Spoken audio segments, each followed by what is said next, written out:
అందరికీ praise the lord. ఈరోజు దేవుడు మనతో మాట్లాడాలని ఇష్టపడే అంశము సర్వాంగ కవచం.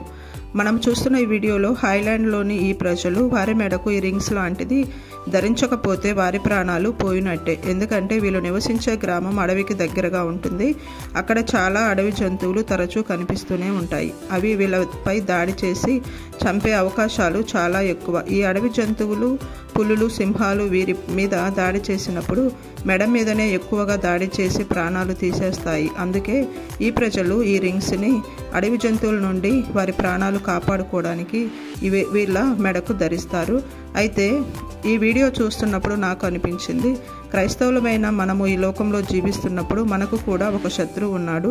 ఆ శత్రువును దేవుడు సింహంతో పోల్చాడు. 1 పేతురు పత్రిక 5వ అధ్యాయం 8వ వచనము, మీ విరోధి అయిన అపవాది సాతాను గర్జించు సింహం వలె ఎవరిని మృంగుదునా అని వెదకుచూ తిరుగుచున్నాడు. అయితే హాయ్లాండ్లోని ప్రజలు అడవి మృగాల నుండి తమ ప్రాణాలు కాపాడుకోవడానికి ఈ రింగ్స్ మెడకు పెట్టుకున్నట్టు గర్జించు సింహమైన సాతాను నుండి మనము తప్పించబడాలంటే ఎఫెసీ పత్రిక 6వ అధ్యాయం 11వ వచనము, మీరు అపవాది తంత్రములను ఎదిరించుటకు శక్తిమంతులగునట్లు దేవుడిచ్చు సర్వాంగ కవచమును ధరించుకొనుడి. ఈ సర్వాంగ కవచంలో మన నడుమునకు సత్యమనే దట్టి, నీతి అనే మైవరువు తొడుగుకొని, పాదములకు సువార్త వలనైన సిద్ధ మనస్సు అనే జోడు తొడుగుకొని, విశ్వాసము అనే డాలు పట్టుకొని, రక్షణ అను శిరస్త్రాణమును, దేవుని వాక్యం అనే ఆత్మ ఖడ్గమును ధరించుకుంటే అప్పుడు గర్జించు సింహమైన సాతాను శత్రువు మనలను మృంగలేడు. ఈరోజు నీవు ఎవరైనా దేవుడు ఇచ్చిన ఈ సర్వాంగ కవచము లేనివాడవుగా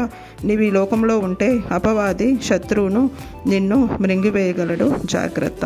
ప్రైజ్ ది లార్డ్.